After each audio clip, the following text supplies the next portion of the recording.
Buongiorno a tutti, lanciamo una sfida. Vediamo chi giocherà contro di noi. Lanciamo una sfida, gioca online, proviamo a vedere se qualcuno giocherà a 10 minuti magari. Lanciamo la sfida, ho messo elo casuale, vediamo chi accetta, richiesta in corso, ok, Hippie Spirit 1987. Vediamo, giochiamo cavallo F3. Non gioco né 4 né cavallo F6, C4. Ok, a questo punto sto giocando una reti barra inglese, vediamo cosa gioca. E6. Va bene, a questo punto giochiamo un fianchetto. Gioco un'apertura in stile catalana. Ecco, diciamo che questa è un'apertura facile da giocare. Ok, a questo punto lui gioca a Rocco. Va bene, a questo punto giochiamo B3. Voglio giocare un doppio fianchetto. Ok, lui gioca C6, a questo punto gioco alfiere B2, cavallo D7, va bene. Come gioco adesso? Potrei giocare D3, cavallo D2 e poi provare a giocare con E4. Giochiamo così? Giochiamo così. D3, idea, cavallo D2, poi eventualmente E4. Un altro piano potrebbe essere giocare a 3B4 ed espandermi lentamente nell'ala di donna. Sono comunque un po' in attesa di vedere cosa giocherà l'avversario. Ha giocato comunque un setup molto solido. E a questo punto gioca B6, bene, cavallo D2, sarà possibile E4, questa sarebbe un po' la mia scommessa. Alfiere A6, sembra che non vuole farci giocare E4, no? Perché l'alfiere potrebbe fare pressione sui nostri pedoni, però se gioco E4 comunque, ho comunque un'ottima difesa di questo punto, non credo che ci siano problemi, quindi magari proviamo a iniziare con l'espansione. Magari poi giochiamo torre 1, poi magari giochiamo E5, D4, la rete è un'apertura lenta, però magari poi riusciamo a espanderci e effettuare un pawn storm.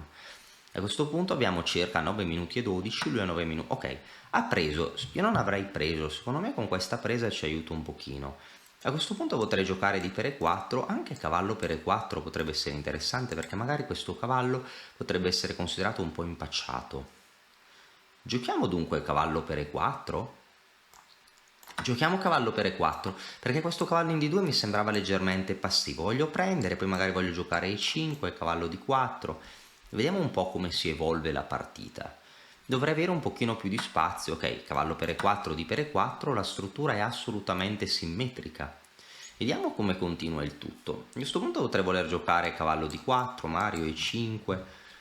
Ok, giochiamo E5, magari qua godiamo di un piccolo vantaggio di spazio. È vero che forse l'alfiere potrebbe rimanere fuori gioco, magari l'alfiere era meglio su questa diagonale, però potrei anche provare a vedere funzionano idee con donna di 4, sperando in alfiere F6 e 5 guadagnando un tempo. Anche donna di 4 mi piace. Proviamo a giocare donna di 4 e vediamo come gioca il nostro avversario, perché magari se giochiamo E5 con tempo potrebbe essere ancora meglio. Se gioca E5 prendiamo, no? Perché un pedone, che adesso è E5 con guadagno di tempo, forse così ancora un pochino meglio, che adesso penso che posso giocare tranquillamente. Volevo giocare torre 1, ma forse non ce n'è bisogno, no?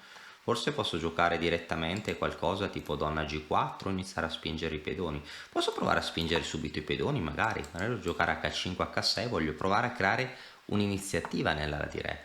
Ok, torre F8, non so se ha delle scoperte, non lo vorrei neanche scoprire, no? Quindi magari possiamo iniziare subito con donna G4.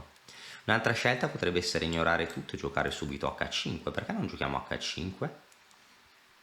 H5, non vedo scoperte deletterie. Se gioca a cavallo C5 ci sposteremo. Voglio provare quindi a disturbare questo piano alfa 0. Il detto quando non sai cosa fare spingi il pedone H, no? In epoca di alfa 0. Un detto che mi piace abbastanza. Va bene, a questo punto non so se ora voglio provare a portare i pezzi nell'ala di re. Potrei voler giocare donna E4 che era una batteria, però il punto è che magari a cavallo C5 giochiamo donna G4, poi magari potrei voler riciclare l'alfiere, bersagliare H6, vediamo un po' come gioca il nostro avversario in questa posizione. È una posizione assolutamente interessante, una posizione ricca. B5, interessante B5, ma penso che forse sia un pochino lenta. Per esempio se io prendo in B5, penso che vada bene perché gli apro l'alfiere, però comunque si è creato delle debolezze, va bene, adesso potrei giocare forse torre C1, potrei pressarli, no? Potrei creare pressione contro tali pedoni. Giochiamo torre C1, non sono sicuro che... Ecco, forse può giocare alfiere D3, alfiere F5, va bene, può giocare in questo modo, però forse potrei giocare cavallo D4, fare pressione su C6, è vero, potrei perdere E5, ma cavallo C5 ha giocato. Ora bisogna concentrarsi, ora vuole entrare per questi lidi, qua potrebbe darci un po' di fastidio, ma se io giocassi cavallo D4 continuerebbe il nostro avversario. Questa potrebbe essere una pregunta importante, una domanda importante, chiedo scusa, non so perché. Cavallo D4, a questo punto attacco B5, attacco C6, potrebbe prendere in E5, a questo punto posso prendere in C6, attacco la donna, lui può prendere in B2, io prendo in E7, poi posso prendere in A1. Mettiamoci nelle complicazioni, non le ho calcolate tutte, ma l'istinto mi dice che questa combinazione dovrebbe funzionare. Ora abbiamo il pedone in presa, ma abbiamo pressione su B5, abbiamo pressione su C6, dovremmo stare meglio, in più se prende può soffrire degli attacchi a raggi X. Se gioca cavallo D3 attaccando torre alfiere, prendo in B5, attacco donna. Sì, sembra che il suo attacco sia iniziato un pochino tardi, secondo me la mossa critica è donna per E5. Non credo che funzioni, ma potrei sempre sbagliarmi, ovviamente ci sono molte probabilità che mi sbaglio. Però se tutto va bene dovremmo vincere, perché cavallo per C6, no? Donna per E5, cavallo per C6, donna per B2, cavallo per E7 scacco, scacco al re F8 attacca il cavallo, alfiere per A8, torre per A8. A questo punto lui minaccia, ho la qualità in più, lui minaccia E7, però penso che non posso catturare C5 perché ho questa torre in presa della donna in B2, però posso giocare alla fine donna B4, creo un attacco a G contro il re, contro l'alfiere. Ok, ha giocato donna per E5, ormai dobbiamo entrare nella variante. Giochiamo cavallo per C6, attacchiamo la donna, preso in B2, io prendo in E7, va bene. Ora penso che probabilmente avvicinerà il re, quindi è andato proprio a vedere se c'è il bluff. Ora penso che debba avvicinare il re al cavallo, io prenderei in A8, poi avrò donna B4, quello che forse non ha visto è che gli attacco vari pezzi. Re F8, alfiere per A8, ciò che volevo fare, ora vediamo che cosa aveva in serbo per noi. Perché poi il punto che forse lui non ha visto, che poi arriva donna B4, che dovrebbe essere una mossa molto molto forte, però vediamo, forse sto calcolando male, forse su donna B4 a cavallo D3 ci frega, lì avremmo cavallo G6, calcoliamo, la B4, cavallo G6 può prendere in C1. Allora un'altra idea potrebbe essere giocare torre B1 intermedia, torre B1 intermedia potrebbe essere un'altra mossa interessantissima. Abbiamo davvero poco tempo. Allora donna B4, cavallo D3, potrei dare uno scacco di scoperta in G6, re G8, donna per G5, cavallo per C1, scoccia un pochino, e lì non ce la cavamo più. Potrei giocare cavallo G6 scacco e su F per G6 donna F3, questo mi piace. Giochiamo cavallo G6 scacco, oh che bella mossa cavallo G6. Cavallo G6 scacco, bellissima mossa. Se gioca F per G6 donna F3 con attacco doppio, ovvero donna F3 con attacco doppio. Dovremmo stare meglio, due qualità in più, il nostro re debole avrà un po' di contrattacco, donna F3, a questo punto attacchiamo il re, attacchiamo la sua torre, l'attacco continua. Sì, ora si dovrebbe avere problemi seri, penso. Non credo che dovrebbe riuscire a difendersi, perché ora abbiamo una qualità in più e prenderemo la seconda qualità. Donna per A7, a questo punto può provare ad attaccare, ma se attacca donna per A7 attacchiamo il re, la donna difende F2, tutto dovrebbe funzionare. Spero che funzioni. Vediamo. Su cavallo di 3 donna per A7, abbandonato. E sì, abbandonato, possiamo vedere cosa succedeva. Per esempio possiamo andare a fare, non so mai se bisogna fare l'analisi o la revisione della partita, facciamo l'analisi, andiamo a vedere cosa succede. Sei alla ricerca di una scacchiera in legno professionale? Vienici a trovare su mattoscacco.com, scoprirai le nostre scacchiere artigianali da torneo.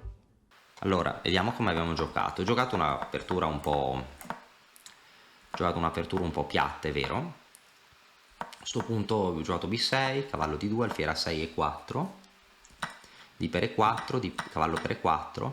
Ok, qua non sapevo bene cosa fare, molto simmetrico, ho giocato donna D4, attacco G7, alfiere F6 E5 e qua H4. Vediamo se è buona. una delle mosse che piacciono al motore. Il motore preferisce spostare la donna, ma a me piace H4. Quando non sai cosa fare, spingi il pedone H, gli creo problemi pratici. H6, donna G4, a questo punto gioca B5, B5 è un errore. Al motore addirittura piace cavallo D4 subito, ma io penso di aver giocato in modo umano. Qua alfiere per B5, torre C1, gli creo problemi. Qua, ecco, il motore suggerisce una mossa, torre B8 con una mossa difensiva molto difficile. In ogni caso, giocato dopo cavallo C5, sì, cavallo D4 è forte. Entriamo nel calcolo concreto. Ora penso che abbia dei problemi, voglio prendere in D5, in C6 sto meglio, su donna per E5, cavallo per C6. Vediamo come continua la combinazione, donna per B7, cavallo per E7, re F8, alfiere per A8, torre per A8 e a questo punto, sì, qua il motore dice che cavallo G6 donna F3 vincono, donna B4 non piace molto, per cavallo D3 stiamo peggio, lo sapevo, perché lo scacco re G8 e poi abbiamo impresa donna e torre, meno male che mi sono astenuto dal giocare donna B4.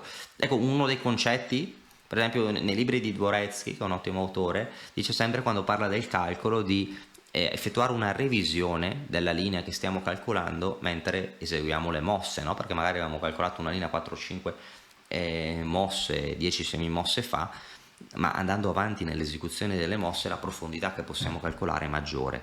Quindi qua cavallo G6 punto esclamativo. Qua probabilmente doveva giocare re G8, ma ormai vinco perché posso anche spostare il cavallo, la qualità in più.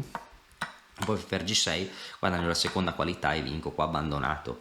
Forse poteva provare cavallo D3 attaccando la torre ed F2, ma io catturo in A7 con scacco, difendo F2, qua vinco su re F6, posso spostare la torre, ma per dire, penso che anche tipo donna E3, no? Una cosa bella di avere tanto materiale in più è che si può restituire parte del materiale in più, gioco così, poi inizio ad attaccarlo io e la partita è completamente vinta, qualità, pedoni in più che probabilmente andranno a donna.